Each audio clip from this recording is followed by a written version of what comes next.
You're stronger now than you ever been. You gotta leave now, it's time to catch the wind. You will climb up high and look through the clouds. And when you're feeling low, I know you'll bounce back. Oh, and just remember, I will be there for you, baby. Remember, there's nothing out there to get you, don't forget it. When life throws lemons, just call me. Just call me. Just call me. Just call me.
Welcome, race fans, to Daytona International Speedway, where it's championship night for the Racers Elite Cup Series on SRM.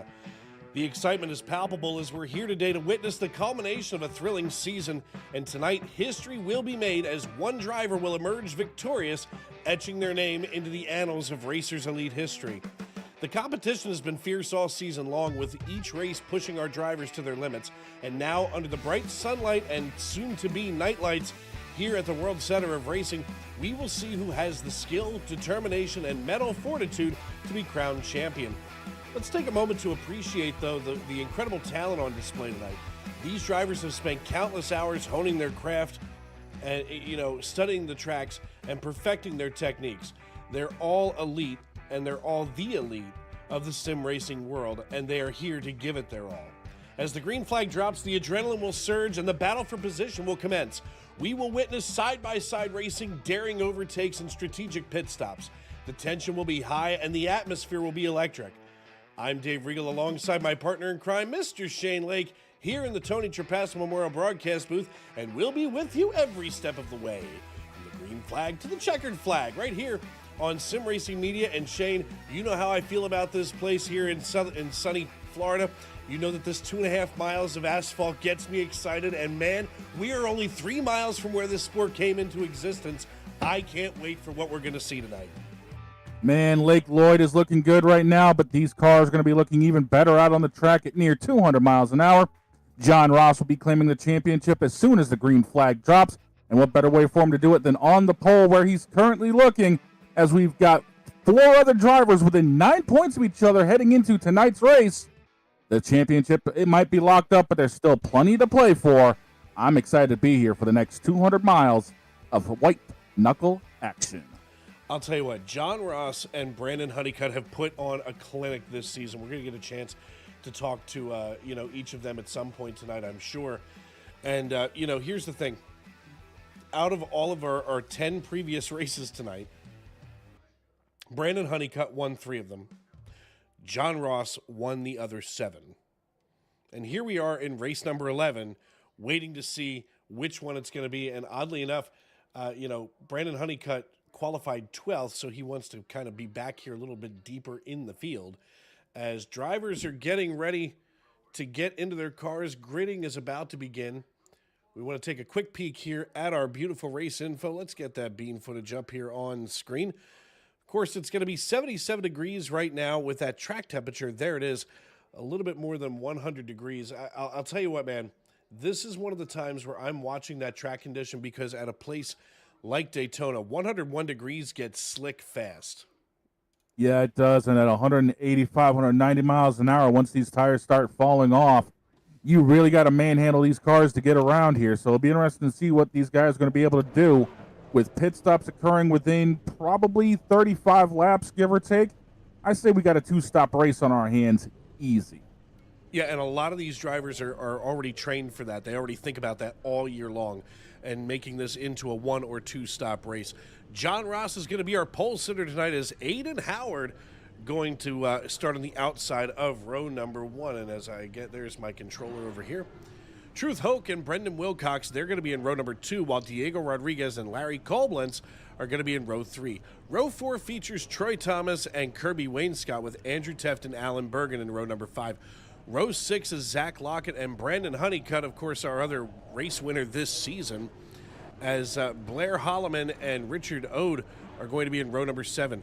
Kensley Smith and Dennis Kane hold things down in row number 8, while Rob Yost Jr. going to start shotgun on the field tonight, as it looks like Chantel Pothole going to be in race control this evening, and Richard Ode may be doing the same thing as he has not gotten into the race car just yet, waiting for a couple of folks. Kensley Smith just hopped out, hopped back in. So all things considered, we're about to see some of the best drivers and really some of the elite drivers here on the iRacing servers. And, we just came out of the major update a couple of days ago, a week ago now. And, all things seem to have calmed down. They've done a couple of patch updates. And I'm telling you right now, I'm looking at the graphics, and these are getting more and more real as the days go on. Yeah, iRacing has definitely, improved their game with the way these graphics are looking. And with the new debris refresh plus everything else they've had going on, these guys were throwing a curveball the final week or 2 of the season, and a lot of them have been able to adapt. I mean, John Ross has gone 3 straight wins here in the chase so far, so he's looking like he's pretty much champion-elect right now. As soon as he takes the green, it's over. So we got 80 laps coming up, and I cannot wait to see how the rest of this unfolds. We've talked about that so many times over the years where the playoff system was supposed to, somewhat eliminate drivers being able to come into that final week of the season, without the championship already wrapped up. I mean, that, at least back in the day, was what some of the concern was. But here we are, in the Racers Elite Series, more than a decade and a half into the playoff system, 2 decades now. And we've already got one of those situations. A start and park will still win you the championship.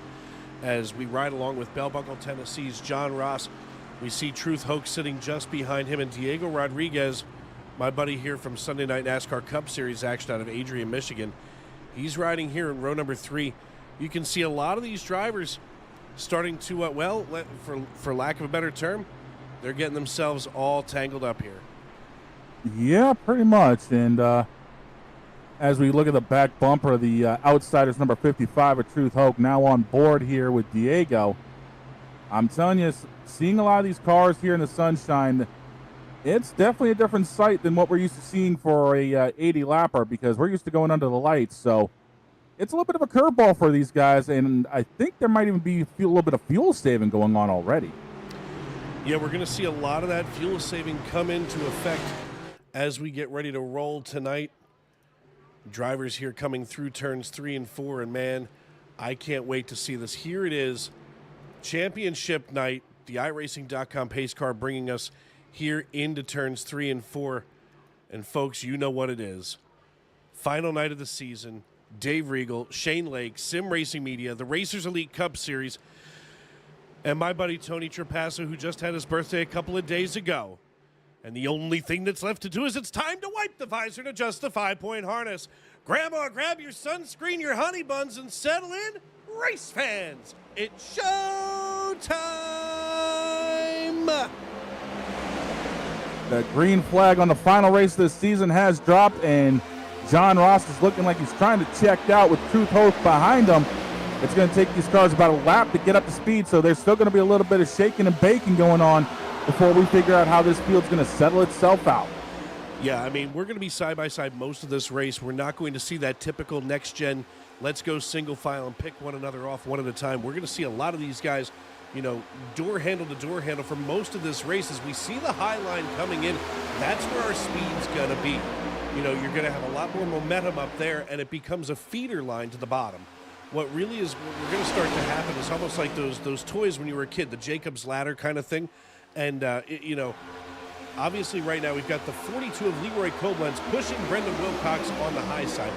Now they look to move down. Koblenz drops down, but Wilcox stays high. Wilcox waiting for the 10 of Kirby Wainscott to come along. So now Wainscott going to push along Wilcox on the high side as we work here on lap number 2 of 80 from Daytona International Speedway. Once again, I want to thank everybody for tuning in tonight on YouTube, Facebook, Twitter, or I'm sorry, not Twitter, but Twitch. We want to thank all of you for tuning in, wherever you may be and however you may be listening. Dave Regal and Shane Lake with all the action right here on Sim Racing Media. And man, what a season it has been as Leroy Koblenz takes the lead away from Aiden Howard here on lap number 2. Yeah, and this is exactly what Leroy needs in order to try to usurp Andrew Teft in P3 in points, because it's Andrew Teft, Leroy, Kirby Wainscott, and Truth Hoke all within 9 points of each other. So, as I said earlier, there's still a lot to play for here. So these next 74, 75 laps are still going to be entertaining for the rest of the field. I mean, for me, no matter what we're doing at Daytona International Speedway is exciting. I just saw Troy Thomas here. Now, look at this. This is your 11th place driver, and he is who's registering as being fastest on the racetrack right now. As we pull up that driver info out of Boone, North Carolina, the driver, the number 3 Goodwrench Service Plus Chevrolet Camaro, holding the low line. A little bit of a loose cannon here just ahead of him. That's the 44. I saw the 44 waggling back and forth. There's a lot of disturbed air in here. Sometimes we think it's disturbed drivers. But as we go on board with the 44 of John Ross, that's your pole sitter, and he's dropped back. That's your fuel saver right there. Right now, Brendan Wilcox being used more as a fuel pig. Now the field splits itself apart, and the 10 of Kirby Wainscott, he now knows how that car is going to handle in clean air. Everybody checking up now behind the 26 of Brendan Wilcox as the 78 of Richard Odie and Brandon Honeycutt lead the way here on lap number 4. Yeah, I think Kirby just decided to get out of it and say, nah, it's getting a little too exciting for me. I'm just going to chill back here a little bit. And I'm not surprised to see Brandon Honeycutt up front. The last time they were at a restrictor plate track being Talladega, it was Brandon Honeycutt going to victory lane. Those DEI cars are always lethal at places like this. And speaking of a DEI car, look at Kinsley Smith's paint job here tonight. A little something special going back to 2001. Hey, you know how I feel about that. Where are we going here? Kinsley Smith here in the 15. And I'll tell you what, that was such a special race. I mean, and he manages to put both of those colors and both of those paint schemes right here for that July 2001 race, the Pepsi 400, where Dale Earnhardt Jr. came, manages to come up, 7 positions in 3 laps to bring home the Pepsi 400. I mean, especially after what Michael Waltrip did, you know, in February, which of course was overshadowed by the death of the Intimidator. You know, it was such a relief for the sport because it felt like we could all breathe again. Yeah, definitely. I remember watching that race in the basement of my parents' house that night, and it was one of those rare moments where it didn't matter who you were, it didn't matter where you were. You had to shed a tear at it because you could finally have that sigh of relief, like we can finally get back to business. Well, and you and I being of a certain age, I mean, we grew up with, the Gillette Young Guns campaign that came out of NASCAR in those years. I mean, look, I always think I feel like now it's us. We're the old people. The Gillette Young Guns are literally all retired. Yes, they are. Unfortunately, I think Happy Harvick was the last one. Yes, he was. Yeah, he really was. But like, I remember turning 18, and Gillette sends me a free razor. By the way, Capital One also sent me a free credit card. Not the same. Which one? Ending. I was about to say, which one got used quicker? I had to get more razor blades. True. I'll tell you right now, what's looking good is those DEI cars on the bottom here. And I'm not surprised by this. Anytime we've covered a restrictor plate race, those two guys, Brandon Honeycutt and Kensley Smith, have always managed to find a way to not just find each other, but put a trailer hitch between them.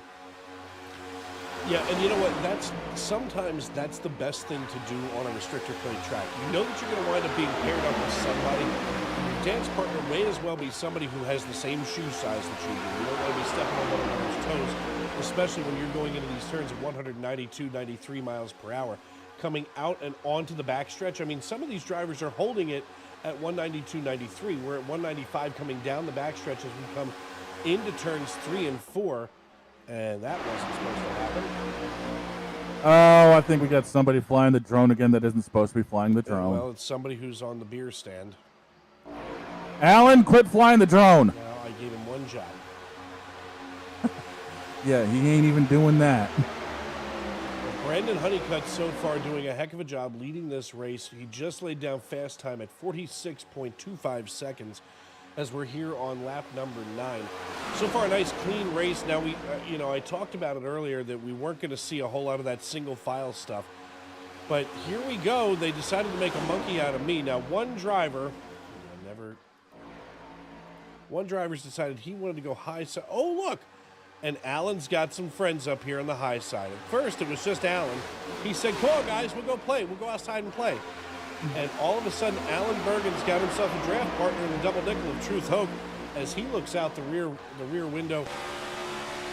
I don't know if I would be afraid or confident when I look back there and see the 00 in my rear view. Last time I saw the 00 in my rear view, I got turned at Talladega in the Truck Series. All right. So what you're saying is maybe. What I'm saying is I have PTSD in this shot right now. I mean, here's the thing. We're all but at ramming speed here for Alan Bergen, but he's holding it steady. I mean, in a lot of this turbulence, the dirty air that's coming off of the 55, if Alan can get up here and tighten this thing up, we're all of a sudden going to see a lot more smooth activity coming here for the 00. But for the time being, it's got to be really turbulent, and he's managing to hold this thing just this side of perfect. So, Alan, I may be busting your stones, but as we go and look around here, there's a lot of traffic, and he's holding it wide open. Dare I say, he's sitting high, wide, and handsome. Yeah, he's looking pretty good out there right now, but the biggest thing is he's also got a lot of distance between himself and Truth Hope, and that's not a bad thing because the way the radiators are set up on these cars, and you've only got that grill opening right down dead smack center in the bottom of your front bumper, you can't really hang behind people too long or else you're going to end up overheating. Taking a closer look at that, to your point, as we look at John Ross's grill from Leroy Koblenz's rear view, we're going to wait and see if Koblenz can maybe... Ross is going to give him another bump draft. We're watching these guys bump draft while we're just trying to look at grill openings. But there's that grill opening at the very bottom. There's no more tape. There's no more way to open or close that. That's what you got. So, John Ross is giving the bump to Leroy Koblenz here. He gets that good bump of speed. Wow. He is hitting the same mark every time. This, folks, listen, if you're looking for a drafting teacher, I think we found the Jedi Master in John Ross. Yeah, and the thing about it is these bumpers are far from square to line up. The front and rears are rounded up, and usually you see guys getting jacked up like that. They're going around, so hitting them dead square like that is an art. Yeah, especially when you're doing it repeatedly like we're seeing right now. And I mean, you know, even as we move around with some of these drivers, we see, you know, John Ross, he's basically saving fuel. He's tucked in behind the 42. No place to go, no reason to try to get up here and dance with the 13. He's going to have his opportunity shortly. The 78, though, of Richard Ode suddenly decides that he wants to see what it's like on the high side. So he steps out of line here from behind the 20 of Diego Rodriguez. He's going to take the bump from the 42. And now he said, okay, I'd like to just see what it looks like up front. We're going to see this top line make a little bit of motion here, as now we start to see sliding up in front of him is the 14 of Aiden Howard. Yeah, Aiden right there saw the line was coming and said, you know what, I'm going to jump in front of this train and see if we can end up leading this up to the front again, because Aiden was up there earlier and then all of a sudden just fell back as soon as the inside line started gaining traction. So it wouldn't surprise me to start seeing a lot more ebb and flow as this race goes on. You know, we talk about this all the time, and I somehow omitted it from the opening monologue, is the 78 giving a shove here. Richard Ode pushing the 14 of Aiden Howard down the back chute and into turn number 3. You know, we talk about the fact that NASCAR does, maybe the South does things really backwards, maybe bass-ackwards, to use a familiar term. Maybe things are a little different down below the Mason-Dixon line, you know, especially where NASCAR has their Super Bowl week 1 instead of week 22, okay? But the Racers Elite Cup Series has figured it out.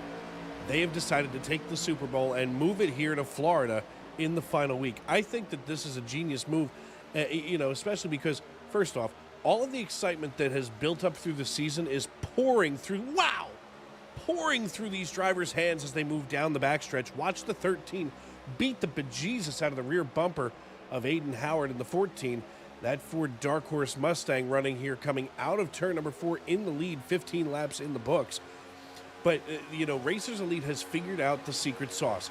Put Daytona at the end of the season, make it exciting to go plate racing here at the end of the year. Yeah, definitely. And if we're going to be using NFL, I'm going to tell you right now, John Ross has literally become the Kansas City Chiefs. I mean, that's how dominant he has been in this chase.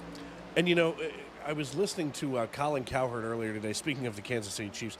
I caught a clip of Colin Cowherd, and I think sometimes Colin finally finds an analogy that works across multiple sports. You know, some of these drivers, especially like John Ross, everything's going right. Everything. Yeah. You don't have to worry about it. Yet there are other drivers like Brandon Honeycutt who they're successful in this league, but, you know, sometimes the locker room's a little bit of a mess where, you know, Brandon Honeycutt, kind of the Philadelphia Eagles of this league, where he's really successful and everything's clicking, but it seems like there's nothing but, you know, crap, John Ross in the way. Yeah, and unfortunately, if it was any other season, that 13 probably would be the champion, but John Ross came in and said, you know what, I'm taking this, have fun. Yeah, and you know what? You can't blame him. I mean, John Ross, in his debut season here, you know, his first full season in the Cup Series, hey, if you're going to show up, you might as well make a statement, no? I feel like that's the idea. Yeah, and he's made that statement. I mean, come on here. He's got 7 wins on the season. That is insane. I mean, I don't think I've seen, I think there's only one other league that we've ever covered that has a driver like John Ross. And oddly enough, that was the Western States Racing League. Had a young man when I first started here in this business a couple of years ago. And I'll tell you right now, that 32 car, Blair Holloman, skunked everybody out in the truck series on Tuesdays this year. I mean, he had the same amount of wins. I believe it was 7. And his only other Cup finishes outside of Charlotte were top 3s. That is insanity for consistency. yeah, that's definitely not an understatement by any stretch of the fact. We go on board here with Leroy Koblenz. He's suddenly been hung out to dry on the high side. He's left with only one partner down below, and it's Alan Bergen. I love Alan. Look at him running in the top 10. Proud of you. Yeah, he's got that Camaro looking relatively solid right now. Love you, mean it. I mean, it's still early though. We support our teammates here at Sim Racing Media so well. Yes, we do. We really do. I would actually hate to be in a race that ends up getting broadcasted here because my balls would be busted a whole lot worse.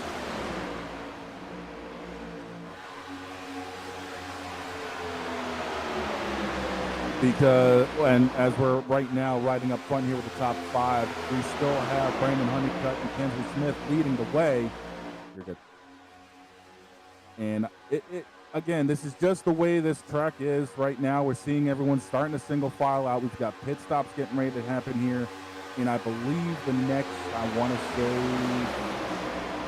probably 10, 15 laps, give or take.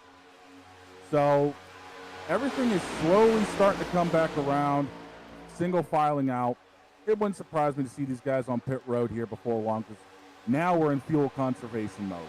Everyone's singled out. There's only a couple of stragglers behind this field.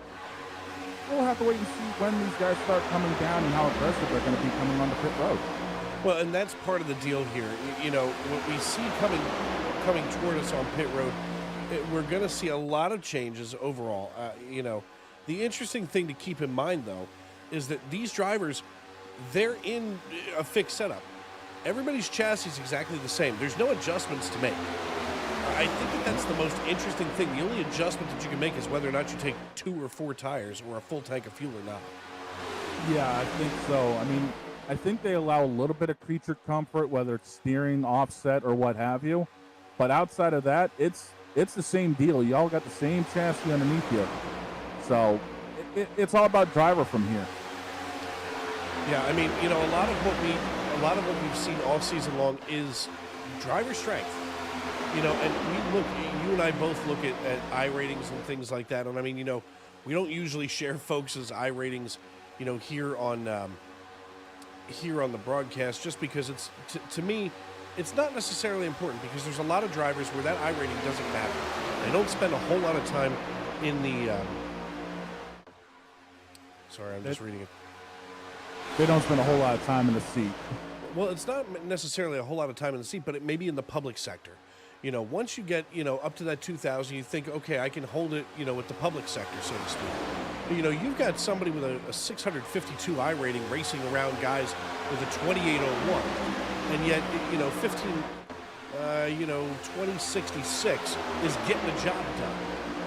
You know, yeah. I think, so when you've got triple digits to the 1500s to the 2800s, they're all holding together, because they don't go out there into the public sector and try to challenge what you see, you know, with the clowns, and we all know who they are out there, you know, running week 13 silly season. Yeah, those are the ones that end up on YouTube on a lot of these channels that end up, you know, making fun of bottom split. So we know exactly who they are. So, I mean, again, just the wide range of things. And that's the thing about league racing is you get so used to the way some people drive that you can predict how things are going to go. With the open lobbies, good luck with that. You know, it's funny. The only people that you generally know when you're in the open lobby is the guy who's a problem. You're not wrong. From my driving days, I remember a young man. I mean, he was probably a high school kid. But I remember this kid so distinctly. I won't say his name on the air. But I remember climbing into the seat one day just thinking, you know what? It's after work. I'm going to blow off a little bit of steam, go do some racing here in a public lobby. And I saw this dude, and I thought, nope, not for me today. Funny thing is, I've actually run into former teammates of mine and other people I've raced with in open lobbies and have still hung with them. And we smoked the rest of the competition. So it can go both ways. Oh, a hippo side. It do. Like Eddie Murray. Yep. Check out what we got going on right here between the 15 and the 13. That splitter on the 15 is almost under the diffuser on the 13. That's how close they are. He's all but ready to wedge him off the racetrack. And again, that's just the way these guys are known to drive. I mean, I can't say how many times we've done restrictor plate races with Racers Elite, and it's been these two putting the field to shame. Somebody quit flying that drone back there. I had one good drone shot earlier. Now I can't get it to do it again. Well, quit letting the monkeys fly the drone. Well, that was the problem. I had one really nice shot earlier. Now it doesn't work. What can I say? I had a drone that was in Jersey. Oh, no. A little bit of a connection issue, but here they come on lap number 26. This is... Whoa! Brandon Honeycutt may have caught a little oopsie-daisy here coming down pit road. Yeah, he smoked that right front, getting it slowed down. Your top 11 just came down pit road altogether. That's far from surprising because, you know, this way this whole lead pack can stay together. But the one thing that the next-gen cars have been known to do is, you know, be relatively safe on those tires. So, you know, Brandon Honeycutt may have gotten away with it a little bit. And, well, there's his dance partner already back behind him. Yeah, if you're gonna have a dance partner, make sure it's somebody you know. Oh no! Yeah, oh, no, unless he does this. No! Oh, the cold tire! Oh god! Oh god! Oh god! Oh god! The cold tire bug just bit Kensley Smith. Oh, sweet mother of Jesus, who the Catholics will be celebrating in just a few days. Whoa! Oh, sweet. Yeah, the Catholics will also be celebrating on Friday night if Notre Dame beats Indiana, but that's beside the point. Well, everybody needs a hobby. True. The cold bug tire bit the 15 in a monstrous way. And folks, that's not something that we almost ever see out of Kensley Smith. Yeah, that's a very rare mistake out of that 15 car. Well, at the moment, that's going to cycle Richard Ode to the lead as he comes off of pit road. This will be cute. Here they come. Watch them fire out of turn 2. Led by Diego Rodriguez and Brandon Honeycutt. Brandon Honeycutt with a connection issue just in front of the 26 of Brendan Wilcox. Blow the window net right off the 78 of Richard Ode. He's not even out of fourth gear, I don't think, yet. So he's got a long way to go before he can try to catch those front three. Yeah, as we've got a little bit of beating and banging behind him here. I don't know who that was. I'm trying to see. I think John Ross put the block on that 93 car. Well, through the first round of pit stops, we are here. Diego Rodriguez, your new race leader. He's followed by Brandon Honeycutt, Brendan Wilcox, Richard Ode, John Ross, Zach Lockett, Roy Koblenz, Truth Hoke, Aiden Howard, and Dennis Kane. That is your top 10. I'm Dave Regal. He is Shane Lake, and we'll be right back after these messages. Don't go away. We'll be NASCAR side-by-side on Sim Racing Media. Racing isn't easy, but experiencing it is. iRacing puts you in the driver's seat with the industry's leading sim racing game. Drive on laser scan replicas of the greatest racing circuits from around the world. Go head-to-head against other drivers chosen by skill-based matchmaking to ensure competitive racing at every level. Compete across all your favorite series. In officially licensed cars, engineered to deliver the most accurate driving experience possible.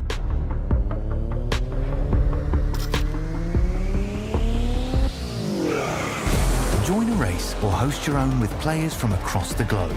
Race against the computer or in a league with friends. Feel the thrill behind the wheel. Visit iRacing.com.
Basket can't defend. He's got the outside line for the second part, and he can't hold on. Going the long way around. We're going to be 3 wide for the lead as they all come to the line. Who is going to take it in the end? And here comes Lockwood. He's going to make the move to the outside. Quinn tries to force him off a little bit, but there he goes. It's going to be side by side through turn 1. Will he be able to cover him off? He does. Weaving back to the left-hand side. Reynolds is trying everything. The kitchen sink is being thrown at it. They're leaning on each other. Coming into turn number 3. It's going to be a drag race through 3 and 4. Coming back to the line. Here comes Frisch on the bottom. Bouchard's going to hold the inside. Tries to be the late breaker here. They're going to be side by side through the final chicane. They bang doors, but keep it clean. As they're still 4 wide on the run down into the back straightaway. Demerit's looking for a line as well. What is going on in Michigan? Novak into the fence. They're still beating and banging. Oh my and to goodness. the line. He is much faster coming through there. Is there damage on Challenger? Abramitis is ahead. There's going to be a race to the line. Who is going to get it?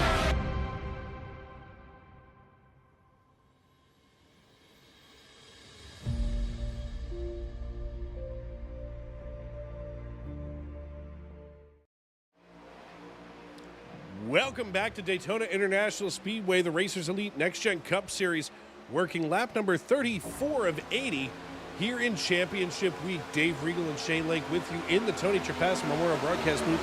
We want to thank you for tuning in, no matter how you're listening or where you're listening from, whether it's on Facebook, YouTube, or Twitch. We want to thank you for tuning in as we're here on lap number 35. John Ross takes over the race lead for the first time since the early goings here, and he's side by side with Diego Rodriguez. Yeah, Diego and John are trading this lead back and forth as they put the lap on Kinsley Smith.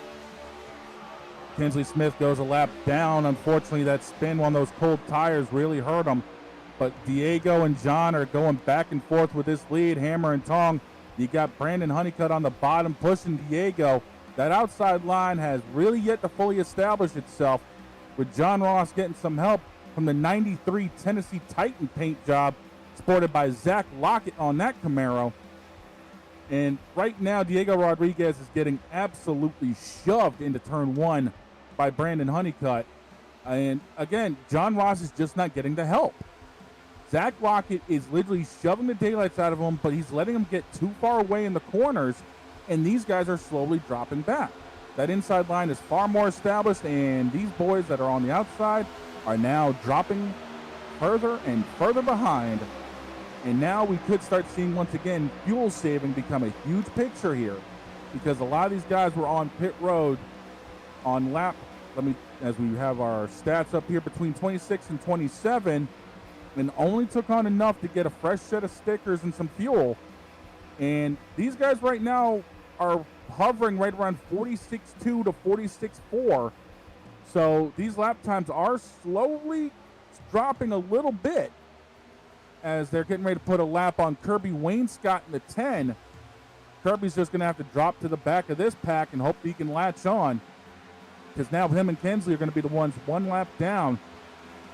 And hopefully, if a caution comes out, he'll be able to jump back on the lead lap. But the way these guys run these restrictor plate races, I would not be surprised if we go green start to finish here tonight. The inside line is firmly established, and Diego Rodriguez is in well control of this field right now. Brandon Honeycutt still pushing him here going into turn 1. Your top 10 currently speaking: Diego Rodriguez, Brandon Honeycutt, Brandon Wilcox, Truth Hope, Aiden Howard, Richard O, John Ross, who's the pole sitter and champ, Zach Lockett, Blair Holloman, who won the Truck Series Championship Tuesday night, and Leroy Koblenz, with Dennis Kane sitting in 11th, Andrew Teff 12th, Rob Yost, Troy Thomas, and our own Alan Bergen are the last vehicles on the lead lap. Yes, Alan's actually on the lead lap. Great googly moogly. What is going on around here? And those last 4 cars, Andrew Teff, Rob Yost, Troy Thomas, and Alan Bergen, are literally 20 seconds behind this field. The top 12 are currently, the top 11 are currently separated by about a second and a quarter. So this whole race right now is still starting to stretch its legs, as we are just about to hit the halfway point next time by. and it seems like the entire front line is starting to get a little bit of separation here and there, which isn't exactly a bad thing because this line is letting the motors cool off a little bit. So once again, we have a lot of saving going on, and that's not bad for this time of the race. Now going on board here at the 44, as I just lost track of him, there he goes. Here's John Ross. We go back on board with our pole sitter. We've gone on with him a few times tonight, and he keeps moving from front to back. John Ross is not necessarily, he's not worried about saving. He knows how he can get that done. He's almost like loaded because he knows exactly how much work he's got to be able to put in. He's literally practicing his last 4 laps of the race routine. Yeah, he's got the notebook in hand, and he's jotting it down right now is what he's doing. And that's a smart thing to do at this point in the race because he knows how hard he can get back on the throttle to draft up the people. He also knows who he can trust to work with him. So that 44 car is building that notebook up pretty big, and he's going to want to end this championship with a bang here tonight. Diego Rodriguez leading the way now with Brandon Honeycutt in tow. These two drivers, they're going to be together almost all night long. Now that, well, really the 3 drivers here, Wilcox, Honeycutt, and Rodriguez. Now Rodriguez steps out. He's going to drift back. Looks like he wants to go save some fuel. Wild as all get out is the 14. I don't know if he's trying to wave down an air traffic controller or what he's doing there, but he definitely set sail in a not-so-friendly fashion, was waggling back and forth like my fingers in a box of donuts. Boston cream or strawberry frosting?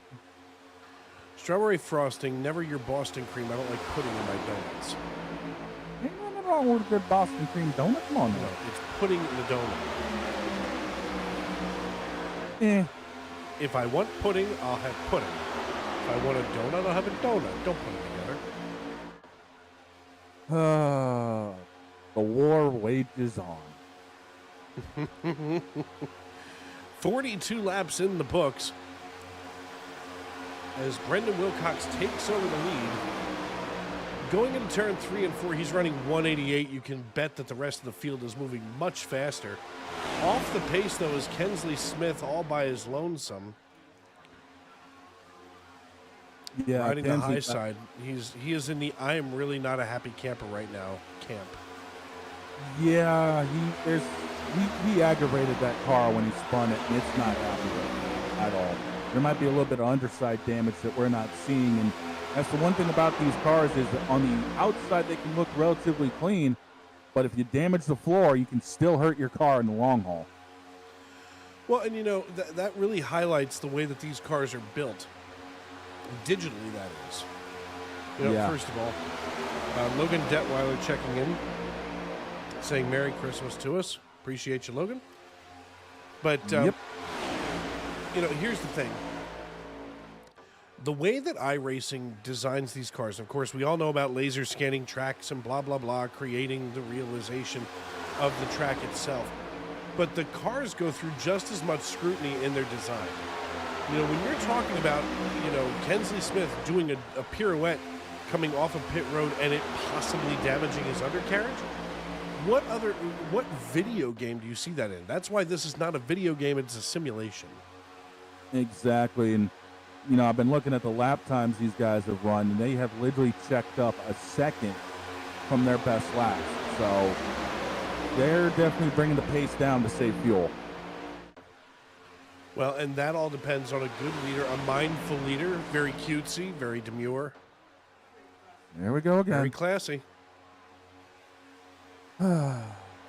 Really? I got a sigh out of you for that one? I have heard those terms way too much lately. Well, that's a daily in this household. I mean, like, I'll do that to describe the way that I was treated at the local Wawa. Except that I've never been treated with class, and I've never been treated demurely at the local Wawa. But if I was, I would say so. Yeah, I feel you, trust me. Brendan Wilcox leading the way with Truth Hoke, Aiden Howard, Richard Ode, John Ross, Zach Lockett, Blair Holloman, Leroy Koblenz, Dennis Kane, and Diego Rodriguez. Those are your top 10 drivers starting to, get themselves settled in now because we're past the halfway point. 35 minutes into this race, 46 laps on the books. I mean, these guys, they're doing what they've done all season long. Yeah, they have. There's been a lot of races that have gone green to check or straight, so this is not surprising these guys have put a show up like this.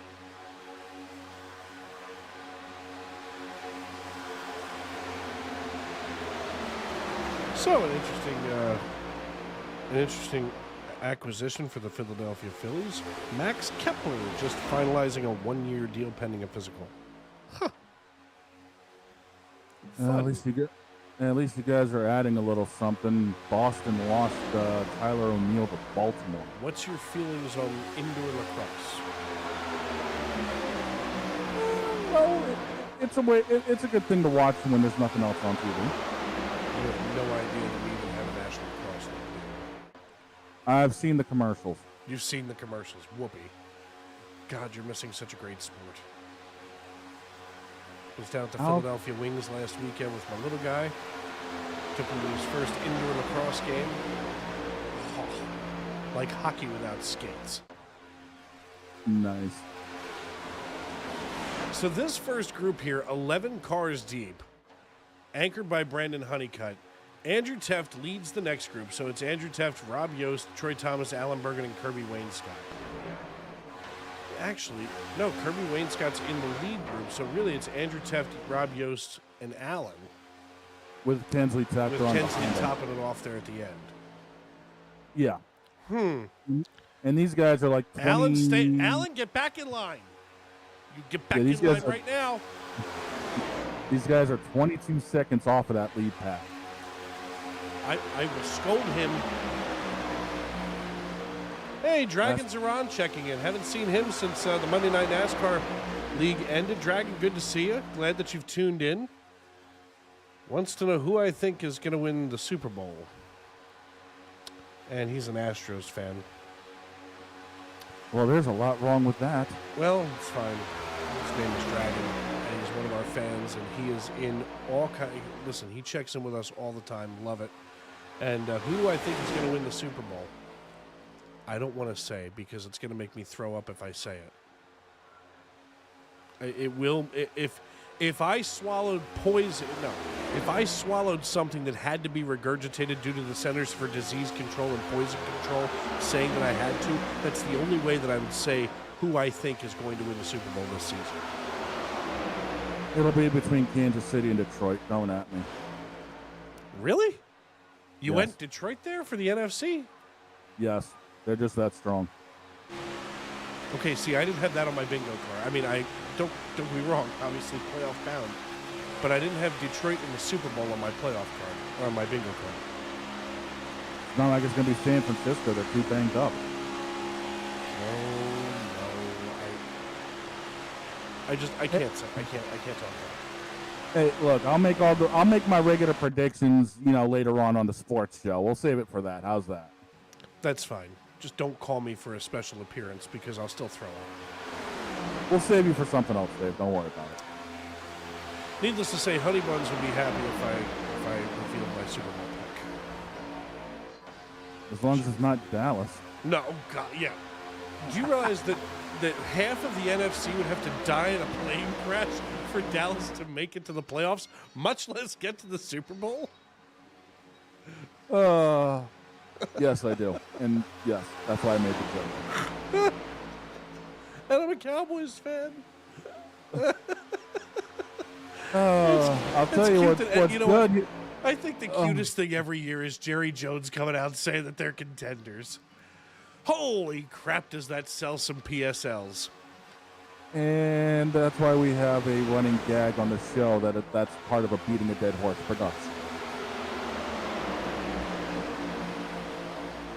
Meanwhile, speaking of beating dead horses, that's not what's going on up here. Brandon Wilcox leading the way here as we've hit lap 51.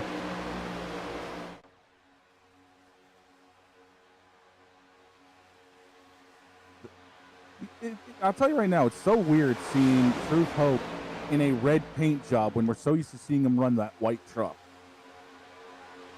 You know what? A lot of these guys have changed their paint schemes over the last couple of seasons that I've covered this league. And Truth Hoke is probably the biggest swing. Yes. You know, and even here in the Cup Series, I mean, look, Kensley Smith has been the 15, has basically been in the Napa, look-alike for the last, I think it's been 3 or 4 seasons now that I've covered them. Here comes the 26. We'll get back to that in a minute. Pit stops before paint shops. Yep, which sets this up for them to try to run the last sub-30 laps on a tank of fuel.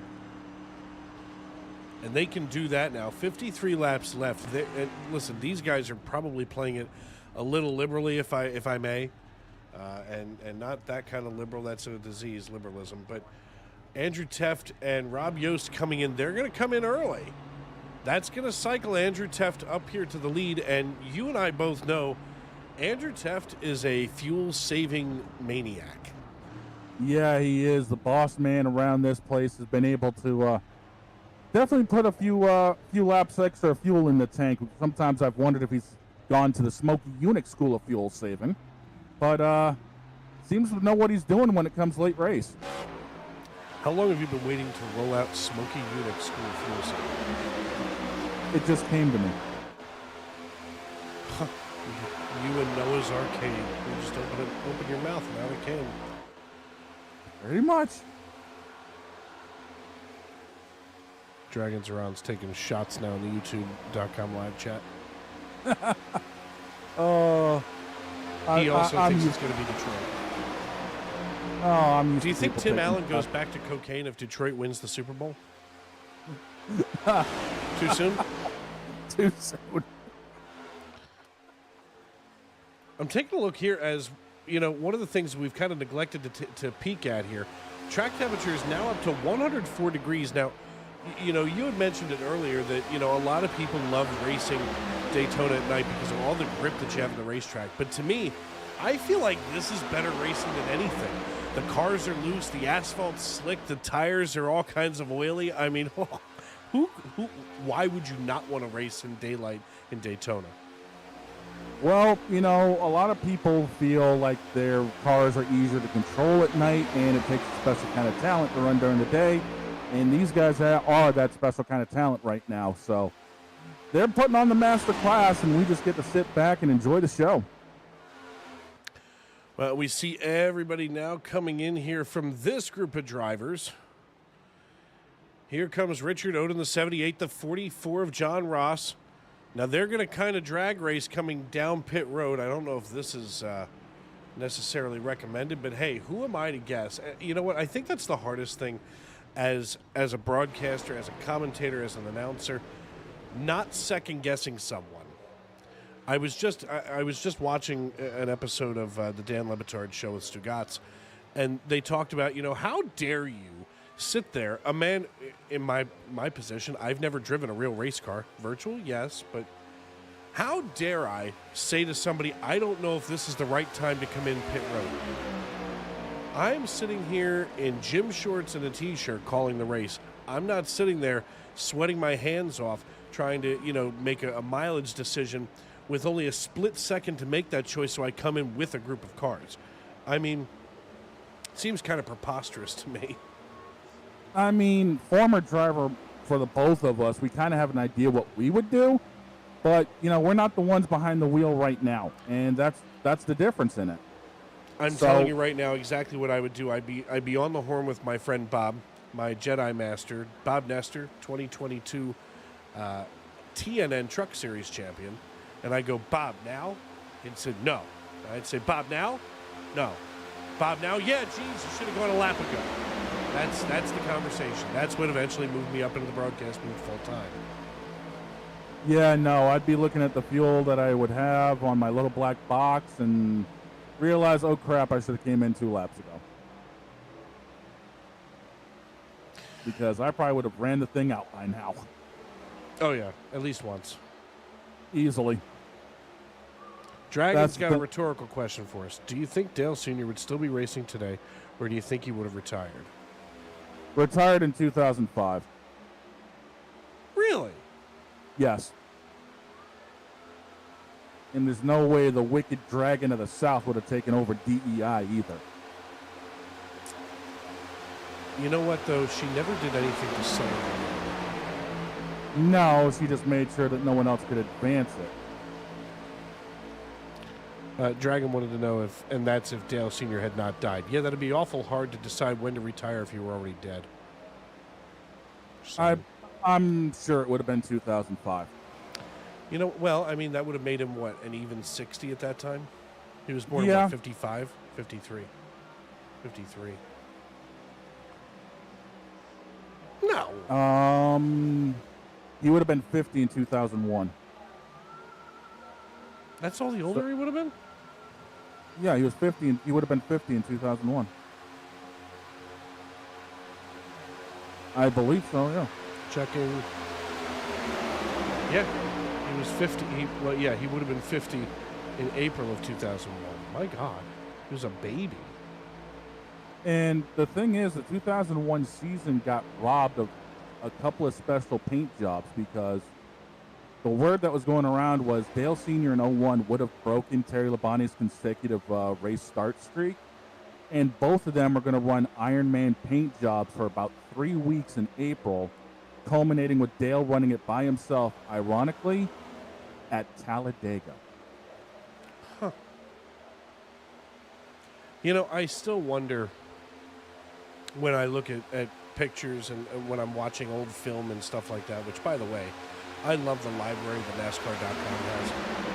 As we're just about, we're lap number 60. It's going to be 20 to go next time by, buddy. But, you know, I wonder so often, and I think this is where Dragon was going here. And yes, he would have hated the car tomorrow. That probably would have been why he retired in 2005, if he would have seen the car tomorrow that was coming for 06. Yeah. But I think this is where Dragon was going here. And folks, you know, chime in here in the YouTube.com live chat. But something tells me that Dale Earnhardt had so much left in him. I mean, look what Dale Jr. has done as a steward of the sport. Yes. I don't think Dale Sr. would have been in TV or, you know, anything like that.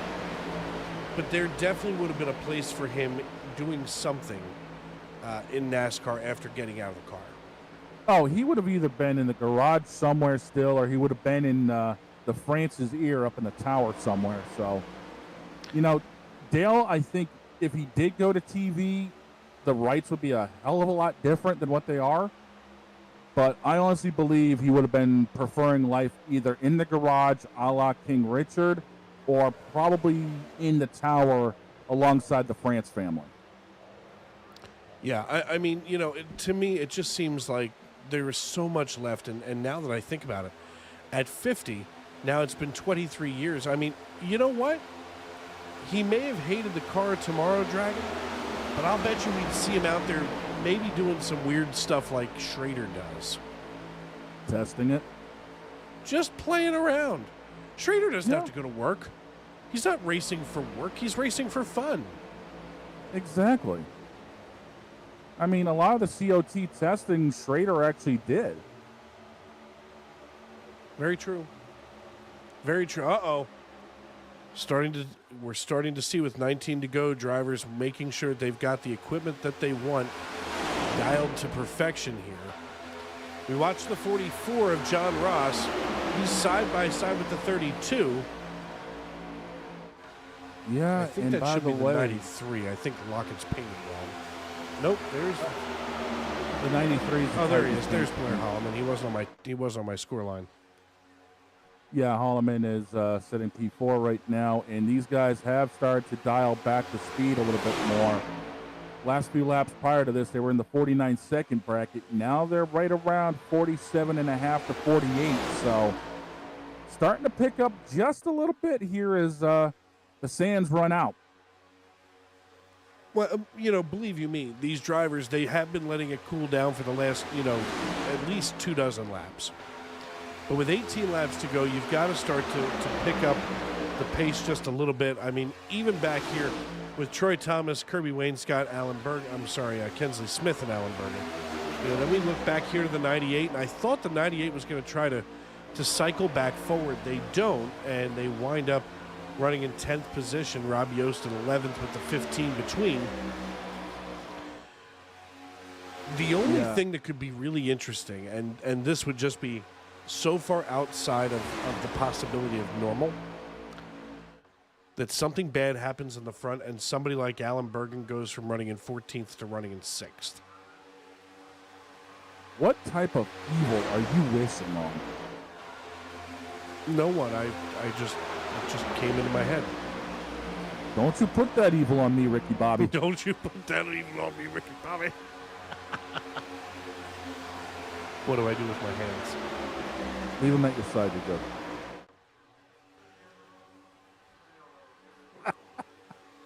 I'll tell you what. I'm looking here. Honeycutt and John Ross are leading this piece. Mm-hmm.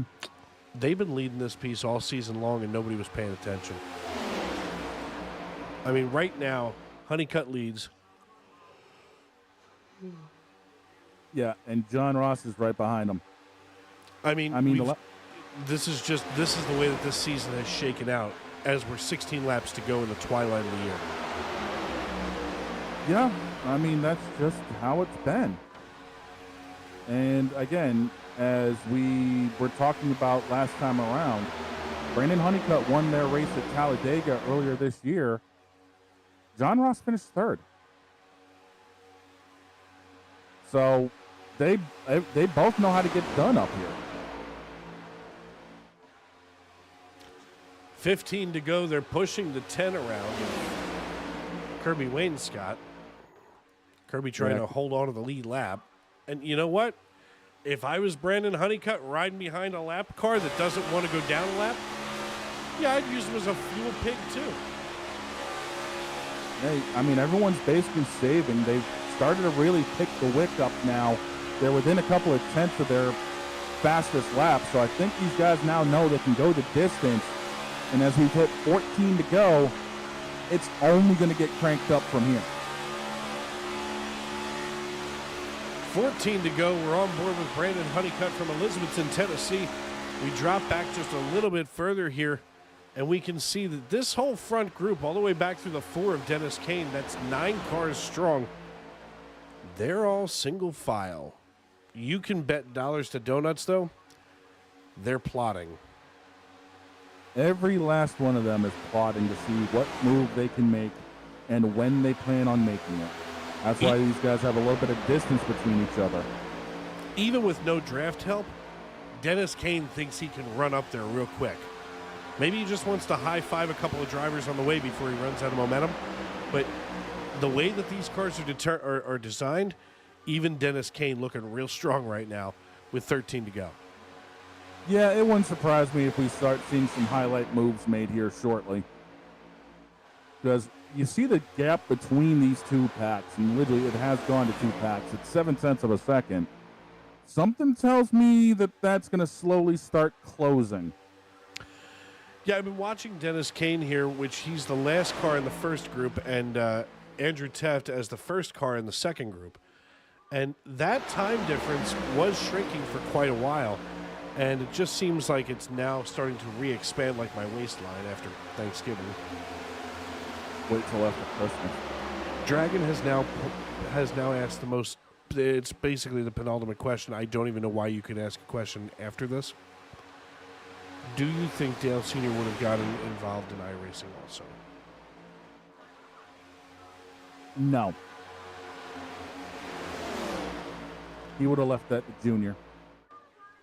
Think about it slowly. Now, I'll caveat this. He would have gotten involved if asked, just to kind of feel things out. But most of it would have been left to Dale Jr. It's just soap.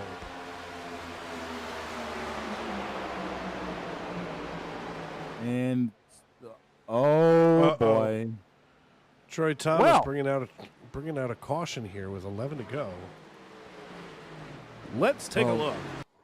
Well, this changes everything now, doesn't it? Oh! Oh, no. I think Truth misjudged things and tried to slip in behind Troy, and, well, he missed it by about 3 inches. Story of my life. What was it that Bob Uecker once said? Just a bit outside. Yeah. Bob Uecker was also released on the day he was signed. Let's watch this again. I mean, it looks like the 3 just kept getting tighter and shot right across the nose of the 55. Yeah, it looked like it was a meeting in the middle.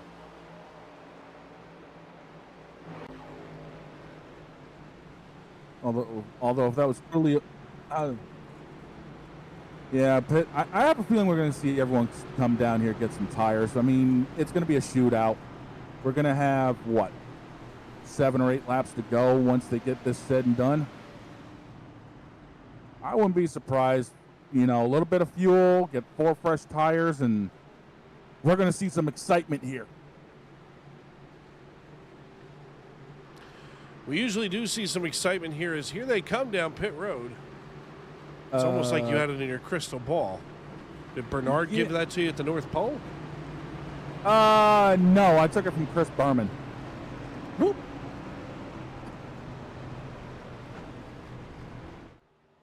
Well, we have ourselves a split decision, and it's not dealing with Jake Paul and Mike Tyson.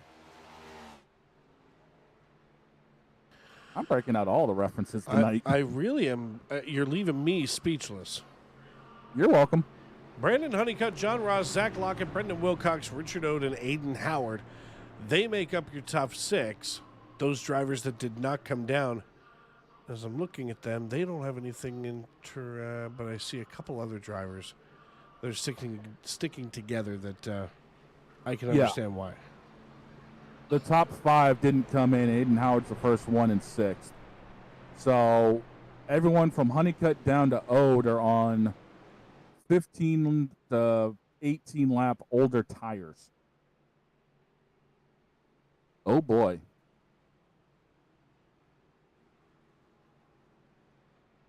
This is about to get real interesting. Interesting is one way to put it, especially with just a dime left. Yeah, a dime piece is about to turn into a nickel and 3 pennies by the time they get ready to take the green flag here.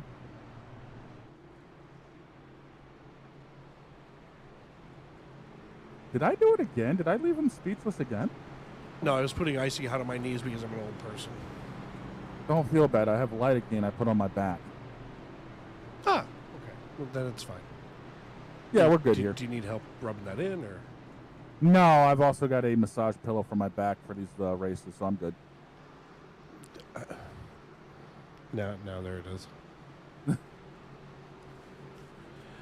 Things I didn't have on my bingo card. Shane Lake with a massage pillow. It came with the gaming chair. Best $116 I spent on Amazon. Leave me alone. Jeez. Hey, I had to order a new chair because the other one broke, okay? Did the other one break because we spent too many hours in it? Yes. Oh. Well, then if that's the case, this thing will last forever. Pretty much. Oh. 9 laps to go here for the Racers Elite Cup Series. Dave Regal and Shane Lake with you in the Tony Trapasso Memorial Broadcast booth. We just celebrated Tony's birthday a few days ago on the 16th. Yep. The great one. You don't get a broadcast booth named after you unless you're amazing. Oh, that's true. And believe you me, there were things about Tony that we were all amazed by. I can only imagine. Believe me, I can only imagine.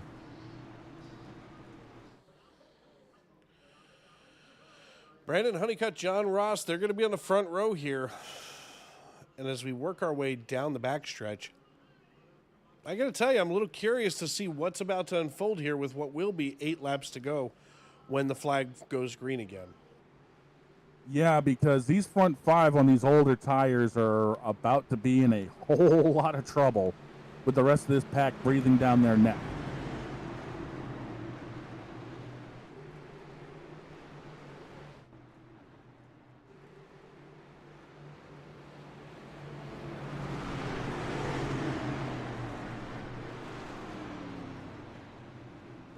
No, you can't.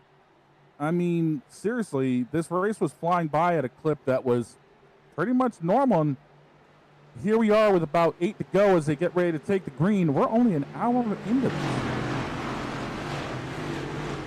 And speaking of the green, Barney's got the green flag waiting. It's Honeycutt up front here with champ-elect John Ross. The green flag is back out, and Honeycutt's on the pedal. And he's got Zach Lockett pushing him in that Tennessee Titan Camaro. Going down here into turn 1. John Ross is going to pull even with him again. It is only a matter of time before this field accordion's back up, and we are going to see a lot of roller coaster action. A lot of roller coaster action is probably an understatement as we come out of turn 2 and go down the back chute.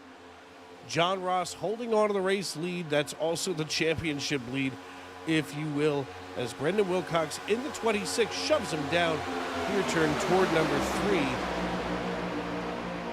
And then the 13 gets the 12 involved. 32. 13's got the 93 behind him and the 32. Huh. Interesting. Yeah, I don't think I'd like that combination either. No. That's a pretty dangerous combination right there.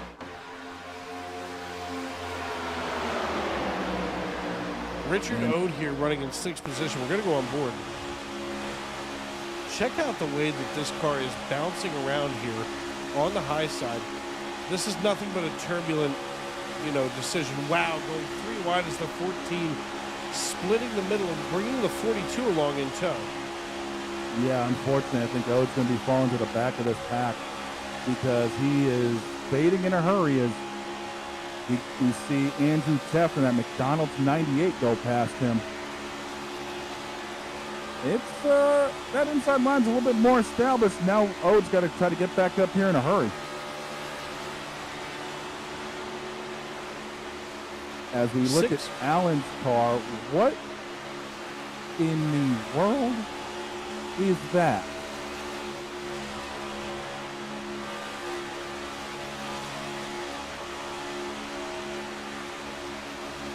Six laps to go now as Richard Ode comes down the backstretch.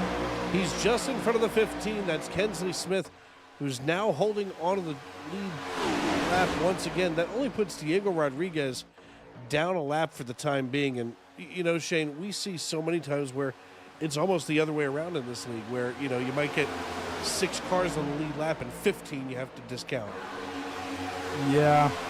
And right now, with Diego being the 1 lap down as they blow past Troy Thomas, who I think finally got all that damage fixed, it's going to be entertaining now to see, with 4 laps to go, coming up on 3, how this race is going to finish. Well, and that's the thing. With 5 laps to go right now, it's anybody's race. Zach Lockett right now here in the 93 Tennessee Titans Chevrolet Camaro. He leads John Ross and Brendan Wilcox. The thing is, until we see what these other drivers are made of, they've got something. Yeah, they're doing contact. We got 2 in the grass. 2 in the grass. Uh-oh. Turning. Caution. More than 2. There goes the 32. That's Blair Holloman. I saw Ode and Kensley get together. Where'd they meet? In the middle at the start-finish line. Ah, see, I thought they were on an app for dating. This ain't Tinder. More like Turnder. Oh, that is so good. I'm going to save that for later. You're welcome.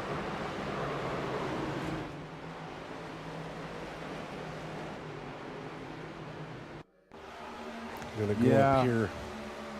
You would think that some of the mess started back with the 13, but it didn't. No, I think Ode tried to keep Kensley behind him, and Kensley just had that run, and, and the kerfluffle behind it all ended up in front with Blair getting turned around. Doesn't look like anybody hit anything extremely hard, though. No. But with this few amount of laps to go, maybe it's time to burn the old fast repair.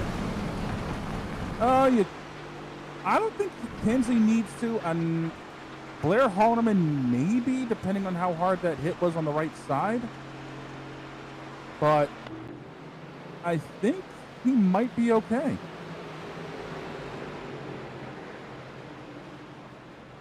Is the 32 pushing the 10 down the stretch? Yes. Yes, Okay. he is. Well, we're going to take Just this kinda quick up. opportunity now with 3 laps to go to pay some bills here on Sim Racing Media. One final time for this season. It's championship night in the Racers Elite Cup Series. I'm Dave Regal. He is Shane Lake, and this is Sim Racing Media.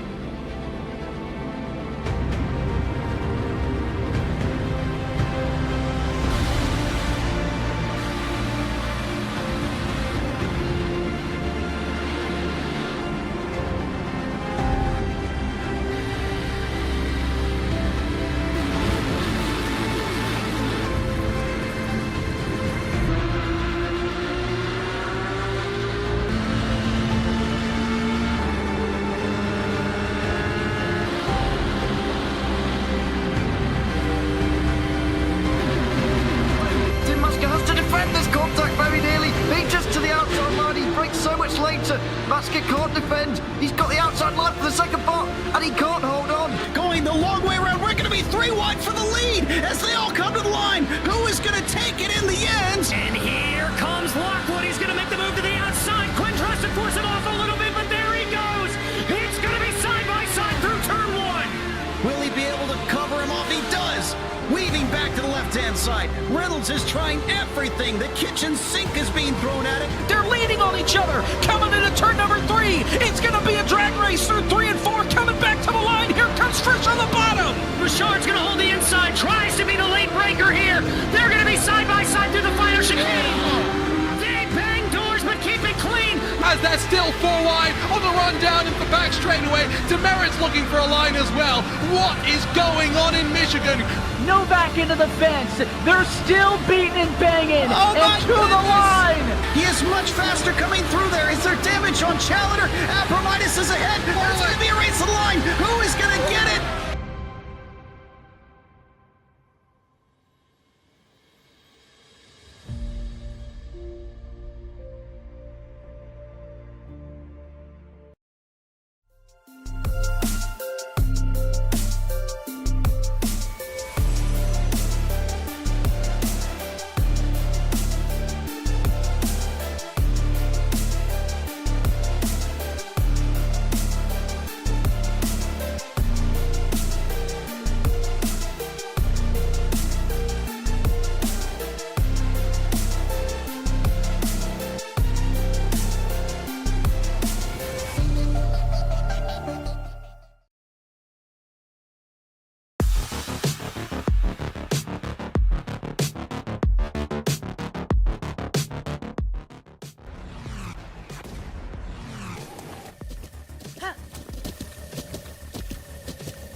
With the Butt Kicker Gamer 2, what you see and what you hear is what you feel.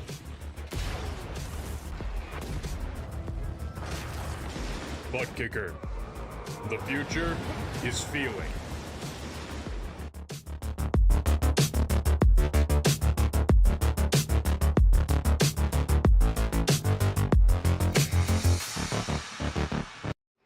In case you haven't gotten your fill of action here with the Racers Elite Series at Daytona, we got NASCAR overtime for you. Shane Lake and Dave Regal in the SRM Tony Trapazzo Memorial Broadcast booth. And what we got going on here is if we see the white flag after these guys take the green, we're racing back to the checkers. But if a caution comes out, we'll re-rack and restack and do it all over again. We have Zach Lockett and John Ross on the front row with Aiden Howard, Brendan Wilcox, Andrew Teff, Truth Hope, Dennis Kane, Brandon Honeycutt, Blair Holloman, and Alan Bergen running 10th. What type of sorcery is this? It's fine. It's fine. Keep a helmet on. This is some witchcraft, brah. Only Alan can do that voodoo that he do so well. Hell yeah, and speaking of doing that voodoo they do so well, that pace car is going to be making the left-hand turn coming on the pit road, which means we got one more restart, hopefully in the books here. We've got Zach Lockett and John Ross getting ready to go to it. The Geico restart zone is in their sights. Zach Lockett is gone. Barney's waving the green flag. 2 laps to go. Back under green, Zach Lockett got a good start. It's not going to be enough, though, to hold off Brendan Wilcox once that low line forms up. Now, remember, we've talked about this earlier tonight. The high line is where the speed is locked up in this place. Once they get themselves up to speed, they're going to be a shovel festival trying to get down to the low side. A couple of drivers burping their throttles coming down the backstretch. As now we come down here, about a lap and a half to go, 2.5 laps to go. Zach Lockett holding on. Here goes the 98 of Andrew Teff to the low side. Oh! Barton gets turned. And we're under caution. Speaking of rack 'em, stack 'em, and do it all over again. Yeah, there might not... Just an insult injury, Alan. Yeah, I don't think the brake pedal was working at that point. That car might be a little bit more damaged than he's hoping. Can't be any more damaged than he is. Can you tell we love our teammates here, ladies and gentlemen? Well, this is interesting. Let's see how this broke out. We're going to go right here back to Alan.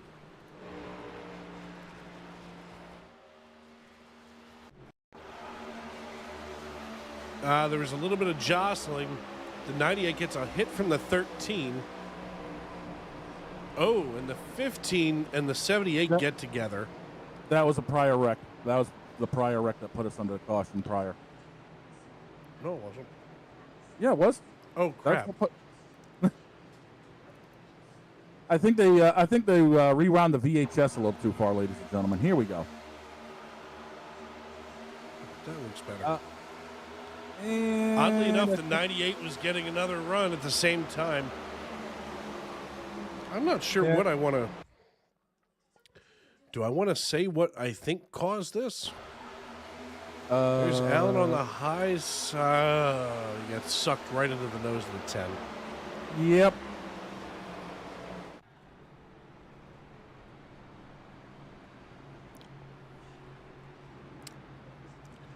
We're going to go ahead, since we haven't gotten a chance to do so all evening. I'd say reasons without my control, but there we are. We'll go with that. See if we can get a hold of Zach Lockett here. Okay. There he is down here in Team Sim Motion. Hey, Zach, it's Dave and Shane up in the broadcast booth. You got a copy? Hey, got you. Buddy, listen. Here we are, second round of NASCAR overtime, and you're in control of the field again. What's the strategy besides pray? Yeah, I got the clutch in here a little bit, saving a little bit of fuel. I got about 5 laps left, so hopefully make it, and then do the same thing we did on that last restart. John Ross is my teammate, so hopefully get a good start, get up in front of him, and then he can take me right to the promised land. So that's hopefully the goal. Huh, I didn't even realize he was dressed like Moses, but all right. You know, we've been watching all night, and you've kind of been lurking around, and I mean, we've watched John go from leading this piece to dropping back and running, you know, deeper into the pack. Do you feel comfortable out here on the racetrack in the 93, like, you know, when you're up in that clean air, or are you pretty much comfortable everywhere like John is? I feel pretty comfortable everywhere. I mean, I haven't changed my tires yet, so my tires are a little bit old. I know some guys got some fresher tires a little bit, and grip is really falling off here a little bit. I mean, the track's been pretty hot, so I still feel confident. I feel like we're able to handle it, so I feel like I'm going to be able to go anywhere here, hopefully. All right, my friend, well, listen, good luck the rest of the way. It looks like we're ready to double file and rack 'em, stack 'em, do it all over again. So good luck, and we'll see you hopefully on the other side here, brother. Thank you. That the voice of Zach Lockett. Shane, did you hear what he said? Yeah, I did. Folks, we were just told by Zach Lockett that he hasn't changed tires. Let's get a hold of John Ross. Oh, God, there's not enough time. There's not enough time, man. No, there isn't. There's the not. The fact that Zach is running these tires 83 laps here is insane. I can't believe it. You Wow. have me out of belief. I think there's more underneath the Christmas tree. Is there? Hold on, let me turn around and look. Nope, It should be right next. It should be right next to the cookies and right next to the Christmas tie. Buddy, listen, I got to play Santa Claus over the weekend. Nice. And there was milk and cookies. Nice. Now, I was a little upset because I thought that the deal was put on my suit and the reindeer will know what to do. They don't know crap. Nope. Nope, and for some reason they never wanted to get off the display floor at Home Depot. They looked about as confused as the Philadelphia Eagles do half the time. Oh my God! But they're figuring out ways to win. Now the reindeer figure out ways to do things. You can say the Philadelphia Eagles look like an organization in distress, but they're winning. I can't say much. I'm a New England fan. It's cute that Belichick's going down to North Carolina. I'm aware. Isn't it though? Very cutesy, very mindful, very demure. I'll tell you what's cutesy and mindful is this restart as a pace car is going to be making that left-hand turn again. Barney's about to have tennis elbow by the time this race is over because the green flag's about to be going back up in the air. Zach Lockett and John Ross, the teammates up front. Here we go again. Restarts out, and Zach's already getting in front of him. Zach Lockett on those old tires, holding things together, 85-lap old tires. He hasn't changed them yet. He manages to keep his teammate John Ross behind him. And look who's diving to the inside, not wasting any time, is the 98 of Andrew Teft. Did he make the move too soon? We'll find out in just a moment. Here on Sim Racing Media, Dave Regal and Shane Lake with you. 2 laps left in the Racers Elite Next Gen Cup Series this season as we prepare to crown a champion. Andrew Teft now works the low side just underneath the 32, or just underneath the 93 of Zach Lockett. They're door handle to door handle coming out of turn 4. Barney reaching down, he's grabbing for that white flag. And as we come through the trioval, the Popsicle 6 go in the air. And we're racing back to checkers. Oh, and they're wrecking.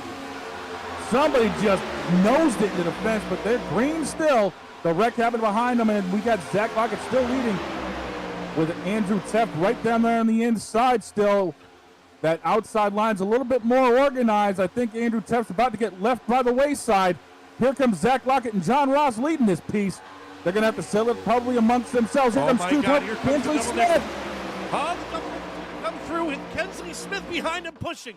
The 93 drops down, blocks the 55. Yeah, but I think it might be too late of a move. Here they go, they're rubbing and racing. Oh, God, the 93 turned. gets turned sideways. They're wrecking at the line. Kinsley Smith crosses the line first and is your surprise winner at the end of this piece. Good Jesus, Blair Holloman comes in second. I don't think a single car came across the line front ways. Kinsley did. He drove through the smoke and fire, and he was the one who pulled the Moses on everybody. How is it that we always get these finishes when we're up in the booth together? Buddy, I don't know. Here they come out of turn 4.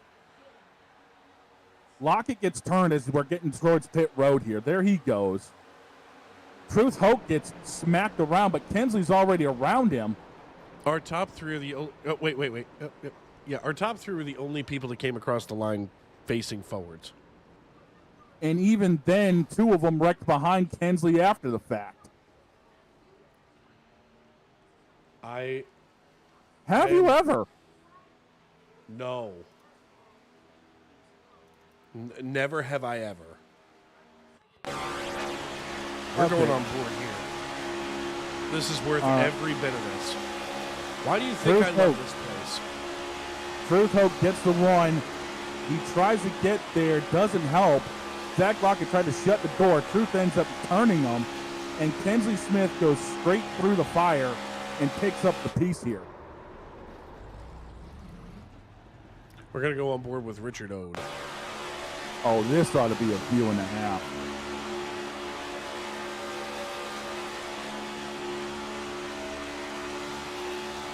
They all scatter like cockroaches when the lights get turned on. Yeah, and that's the thing. Truth didn't get turned by Kensley. It was whoever was behind Truth that ended up nerfing him. Oh, my God. Well, I think. And of course, here's the screenshot of all screenshots. Where have we seen this picture before? It looks really great.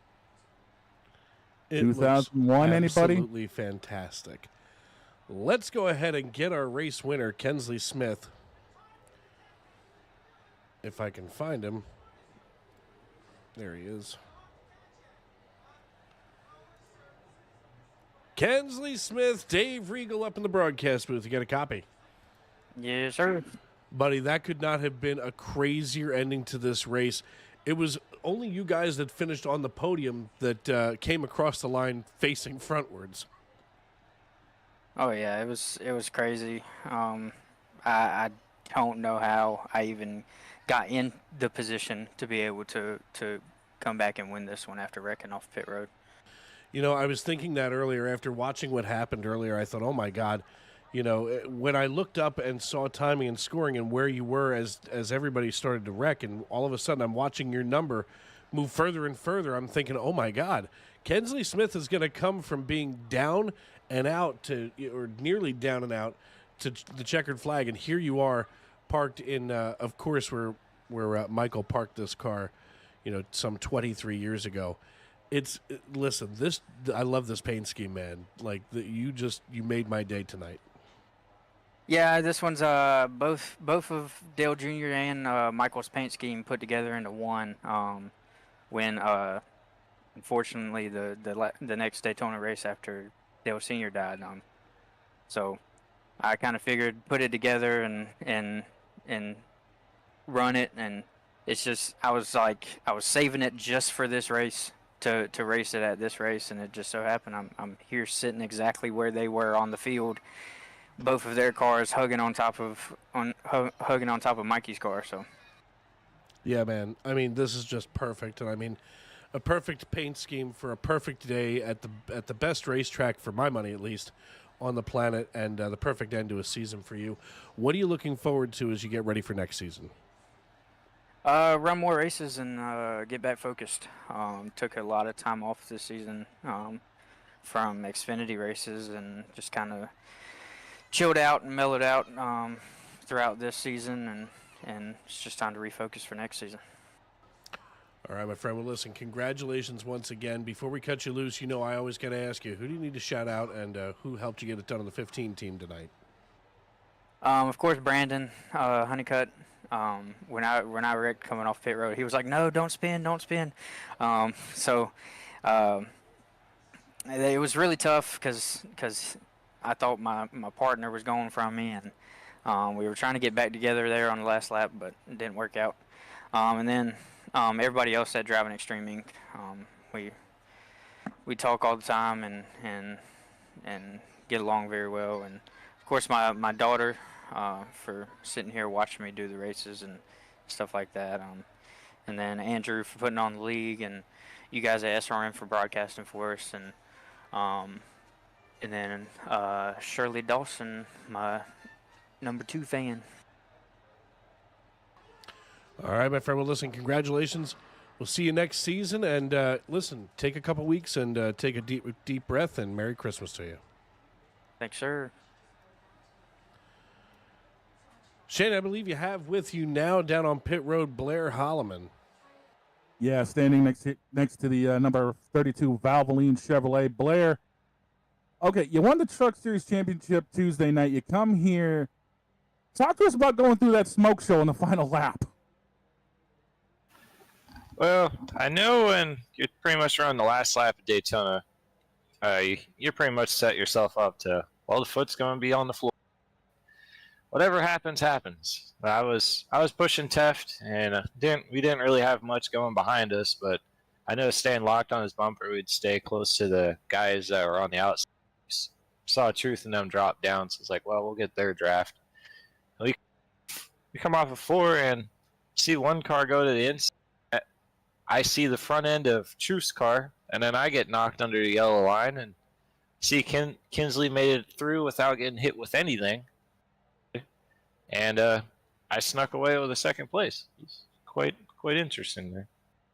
Yeah, you were hanging around up inside the top 10 for the majority of the race, came away with a P2 finish. We got a couple of weeks before you guys are back at it again. What are you looking forward to next season? Well, for the trucks, another go-around. Next gen, I don't know. I don't think I'll run the full season. I'll probably pop in for a couple races. I'll have to see what their schedule looks like, and whatever tracks seem that be pretty fun to spend an hour and a half running. I'll probably jump in and race a little.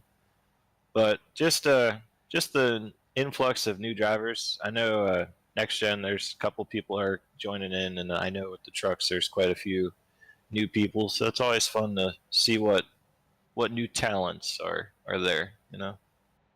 Yeah. Hey, before we let you go to celebrate this P2 finish, who helps you get it done on that 32 hot rod you need to thank here tonight? Well, I know he didn't have a good finish there at the end, but the captain himself, Yost, I know he got taken out in that massive one with the wreck that set us up for the green and white checkered. So he wasn't the happiest. Well, second wreck before it. Sorry, he wasn't the happiest about it. But there's only so much you can do when you get both fenders ripped off and you can no longer steer a car. But as for sponsors and whatnot, tonight I saw a paint scheme on Trading Paints and I liked it, so I had to definitely use it for an evening. So nothing else on the car this evening, but can't complain. It was a fun. All right, man. Well, enjoy the little bit of off time you got. Enjoy the holiday season. You got that truck championship you got to defend next time around. Get it done, and we'll see you here next couple of weeks. Hey guys, you have a good holiday and a good New Year. Yes, sir. Dave, back up at the booth with you. Yes, sir. We want to thank Blair for coming in with us tonight, and of course, on the podium tonight is Brendan Wilcox. Hey, Brendan, it's Dave. You got me? Yeah, what's going on, guys? Hey, listen, it's been a night for you. I mean, a surprise third-place finish here on the podium for you. I mean, everybody else was coming across the line sideways, but you guys that finished the top 3 all came across frontways. How did that work out for you? Right place at the right time, I guess. I don't know. I saw it getting kind of squirrely, and I mean, trying to position myself where I could still have a chance to win, but also not be involved in that wreck. But yeah, just honestly just held the gas pedal down and kind of just hoped that I got through it, and fortunately came away with a podium finish. So well, buddy, listen, an end to a season, and what a great season it's been. Before we cut you loose tonight, who do you need to thank? Who helped you get it done on the 26? yeah, everyone at Races Elite, Andrew for putting this on, you guys for taking time out of your weeks to broadcast these, and then my teammate Will Skinner. You know, this is our second season together, and you know, hopefully we can keep competing, getting good finishes for a little bit longer. Absolutely. All right, brother. Well, listen, congratulations. Good luck next season. Hopefully you and Skinner can get it together. And, hey, we'll see you on the other side, man. Thanks. Appreciate you guys.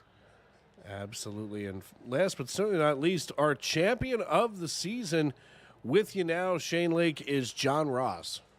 Yeah, down here at the start-finish line. Hey, John, what's up, champ? How'd that one go for you?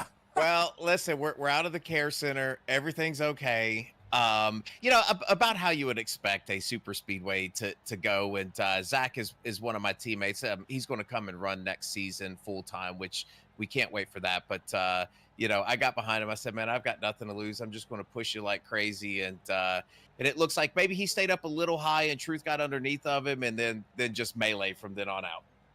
Yeah, definitely. And all you had to do tonight was take the green flag. That championship was pretty well locked up for you. How relieved were you going into this race that basically the points folded out that way during the season? Yeah, I think that was ultimately the goal. I even think in another interview a couple of races ago, I stated that fact. Like, if I could take a breather here because, I believe coming out of 2, I was second and then I wind up 10th. So it's just one of those races that you never know what's going to happen. I didn't want the points battle to come down to this. So I'm glad that we had it wrapped up. I could breathe a little bit better and have a lot of fun, talk to the guys in chat, and it just finished the way that it finishes. Yeah, you had 3 straight wins going into this race. You dominated Milwaukee. You led a good chunk of this one, and next thing we know, we look up coming out of 4, and your car is backwards, missing about 3 or 4 pieces. Yeah, it's always a blast. Like there's really 2 things that you want to happen on these speedways. You either want to win in dramatic fashion or at the very least wreck in dramatic fashion. And thank goodness we had a nice dramatic wreck tonight. So we'll take that. Yeah, it definitely made the highlight reel here for sure.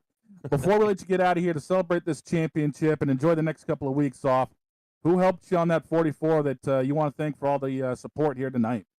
Yeah, I appreciate that. I want to thank, really you all in the booth every single week being here. And we certainly appreciate that. I want to thank Andrew for putting on such a great league and having a lot of drivers come out and compete every week. That's very important. And we certainly appreciate that and his support. And then my teammate, my Sim Motion team, and that's Leroy and now Zach's with us and Russ. And there's a couple, we've got a pretty big team back at the hauler. And we're going to try to get some more guys to come out with us this next season and run with us. So we certainly appreciate everything you guys have done and look forward to the next adventure. Well, man, pop the bubbly, throw on the goggles, and celebrate this championship. Enjoy the next couple of weeks and have a great holiday season. We'll see you back here next time around. All right. Thank you, Shane. Thanks, Dave. Thank you, champ. Congratulations. Appreciate it.